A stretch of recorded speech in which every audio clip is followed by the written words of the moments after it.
नमस्कार दोस्तों, मैं हूं रामेंद्र सिंह चौहान।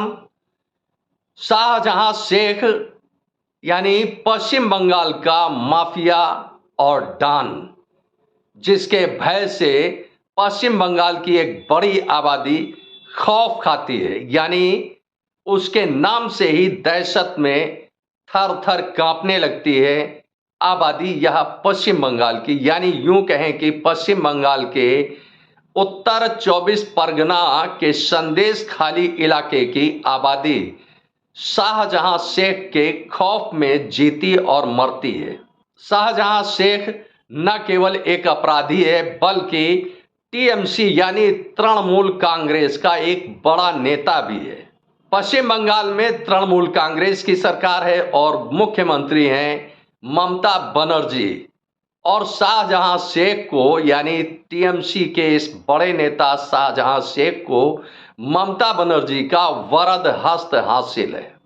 शाहजहां शेख पर एक दो नहीं बल्कि 43 से अधिक आपराधिक मुकदमे कायम हैं और एक दो नहीं बल्कि 1.5 दर्जन से अधिक धाराएं उस पर लगी हैं, जिनमें अगर कानूनी कार्रवाई सही और अपेक्षित ढंग से हो जाए तो शाहजहां शेख को आजीवन कारावास या उम्र कैद की सजा हो सकती है। लेकिन अभी तक टीएमसी के इस नेता यानी टीएमसी नेता शाहजहां शेख के खिलाफ कोई कानूनी कार्रवाई अभी तक नहीं हो सकी। और यह अपराधी या डॉन या माफिया शाहजहां शेख रातों रात नहीं बना, बल्कि इसका अपना लंबे समय से यह काला धंधा, काला कारोबार चल रहा है।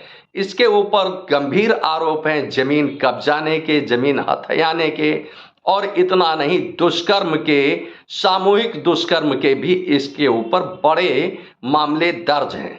भारत सरकार या यूं कहें कि देश के प्रधानमंत्री नरेंद्र मोदी गरीबों को पेट भरने के लिए खाद्यान्न योजना चला रहे हैं और इसके तहत देश भर के गरीबों को मुफ्त राशन दिया जाता है। लेकिन यह माफिया और खास तौर से पश्चिम बंगाल का यह अपराधी या माफिया, यह डॉन शाहजहां शेख उन गरीबों का राशन हड़पने में भी पीछे नहीं रहा, जिसे देश के प्रधानमंत्री नरेंद्र मोदी अन्न योजना के तहत गरीबों को पेट भरने के लिए राशन दे रहे हैं। पश्चिम बंगाल में राशन घोटाला बहुत बड़ा हुआ, यानी यूं कहें कि गरीबों को दिए जाने वाले इस राशन में बड़ा घोटाला हुआ, जिसमें पश्चिम बंगाल के एक पूर्व मंत्री भी चपेट में आए। और इतना ही नहीं, कई नेता इसकी आग में झुलसते नजर आ रहे हैं। खाद्यान्न घोटाला या अन्य घोटाला करीब 10,000 करोड़ रुपए का है। इस 10,000 करोड़ रुपए के अन्न घोटाला का मुख्य आरोपी, मुख्य जो संदिग्ध है या जो मुख्य आरोपी है, जो उसका मुख्य कर्ता धर्ता है इस घोटाले का, वह है टीएमसी का यह नेता शाहजहां शेख। अब 10,000 करोड़ रुपए के इस गड़बड़ घोटाले की जांच पड़ताल करने के लिए प्रवर्तन निदेशालय की टीम उत्तर 24 परगना पश्चिम बंगाल के संदेश खाली इलाके में करीब 2 माह पहले गई थी। और यह इलाका था इसी शाहजहां शेख का। शाहजहां शेख के आवास सहित उसके ठिकानों पर छापा मारने, जांच पड़ताल करने जब प्रवर्तन निदेशालय की टीम करीब 2 माह पहले गई थी, उस समय संदेश खाली इलाके में प्रवर्तन निदेशालय की टीम पर और सुरक्षा बलों पर हजारों की भीड़ ने हमला कर दिया था। प्रवर्तन निदेशालय की इस टीम पर और सुरक्षा बलों पर हमला संदेश खाली के इस माफिया, इस डॉन ने, यानी शाहजहां शेख ने प्रवर्तन निदेशालय की टीम पर हमला कराया था। इस मामले का यह मुख्य आरोपी था। अब जब प्रवर्तन निदेशालय की टीम ने स्थानीय पुलिस से यानी पश्चिम बंगाल पुलिस से सहयोग मांगा तो उसने सहयोग नहीं दिया, बल्कि हाथ खड़े कर लिए, कोई बात नहीं सुनी। अब पहले तो पश्चिम बंगाल की सरकार यानी ममता बनर्जी ने शाहजहां शेख के गुनाह को नहीं माना। अब जब गुनाह को माना तो उसकी एफआईआर नहीं होने दी। जब एफआईआर हो गई तो उसकी गिरफ्तारी नहीं होने दी। जब गिरफ्तारी हो गई तो उसे सीबीआई और ईडी से बचाने की भरपूर कोशिश की गई। लेकिन जब मामला कोर्ट में गया और ऐसा लगा कि अब केंद्रीय जांच एजेंसियां शाहजहां शेख को गिरफ्तार करके ले जाएंगी, तो ममता बनर्जी सरकार ने पश्चिम बंगाल की पुलिस के हाथों से उसे हटाकर उसे सीआईडी में सौंप दिया। यानी सीआईडी उसकी जांच करेगी, ऐसा भरोसा दिलाया ममता बनर्जी ने।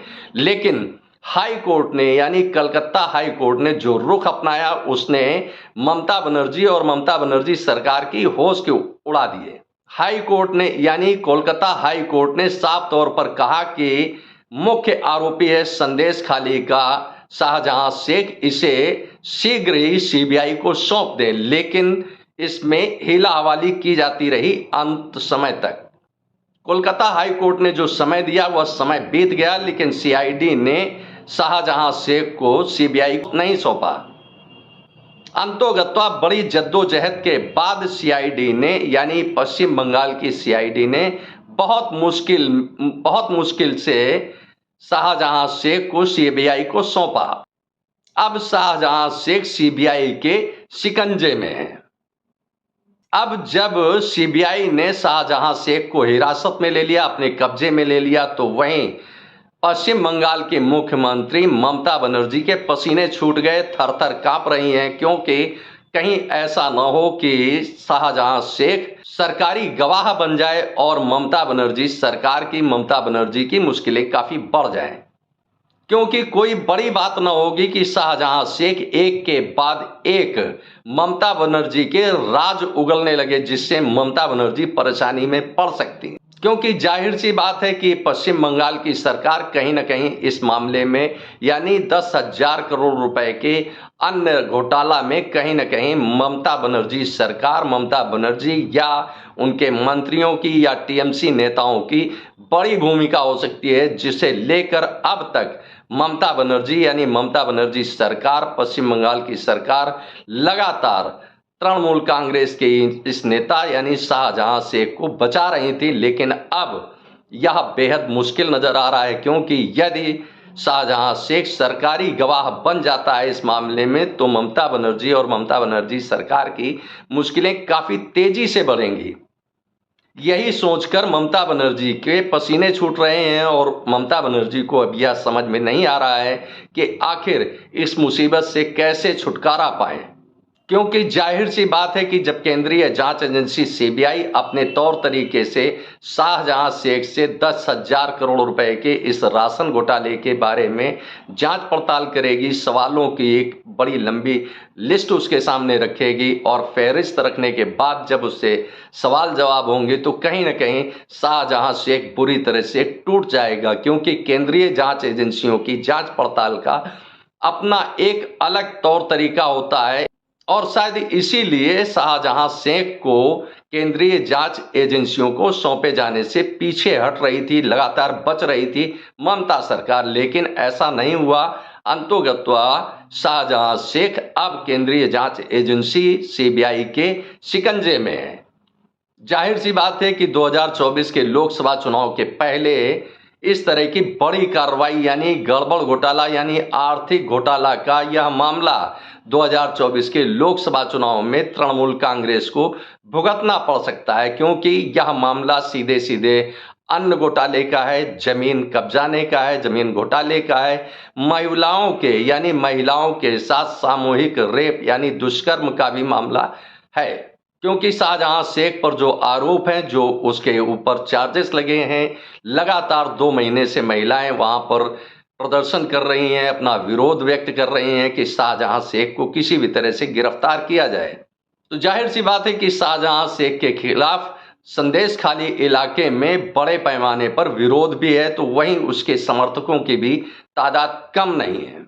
क्योंकि संदेश खाली में जो प्रवर्तन निदेशालय की टीम पर हमला हुआ था, वह शाहजहां शेख के समर्थकों ने ही किया था, जैसा कि अभी तक सामने आया है कि सीबीआई के शिकंजे में शाहजहां शेख का जाना ममता बनर्जी के लिए मुसीबतों का एक बड़ा पिटारा है। क्योंकि ममता बनर्जी के सारे काले कारनामे अब धीरे धीरे शाहजहां शेख खोलेगा, और इन काले कारनामों को सीबीआई, अभी तो प्रथम दृष्टया सीबीआई केवल इस मामले में सामने है, इसके बाद कई अन्य जांच एजेंसियां भी इसमें धीरे धीरे शामिल होंगी, जिससे ममता बनर्जी और ममता बनर्जी की सरकार और तृणमूल कांग्रेस के लिए मुसीबतें बढ़ना तय बात है। तो इसलिए अब तक ममता बनर्जी तृणमूल कांग्रेस के इस नेता को यानी शाहजहां शेख को इसलिए बचा रही थी ताकि ममता बनर्जी यानी तृणमूल कांग्रेस यानी पश्चिम बंगाल सरकार के काले कारनामे न खुलने पाए। लेकिन अब जो हालात दिख रहे हैं उसमें यह जाहिर सी बात है, तय बात है कि पश्चिम बंगाल की इस सरकार के काले कारनामे धीरे धीरे खुलकर सामने आएंगे, क्योंकि जिस तरह से शाहजहां शेख की गिरफ्तारी में एक नाटकीय पूरा क्रम चला, उससे साफ जाहिर है कि उसे शाहजहां शेख को तृणमूल कांग्रेस सरकार बचाने की कोशिश कर रही थी, लेकिन उसको नहीं बचा पाई। और अब काले कारनामे पश्चिम बंगाल सरकार के खुलना तय है।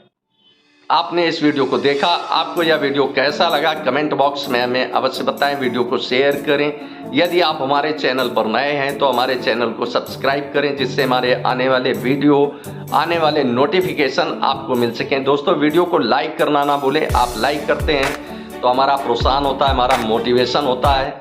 आपने वीडियो को देखा, आपका बहुत बहुत धन्यवाद। Thank you. जय हिंद, जय भारत।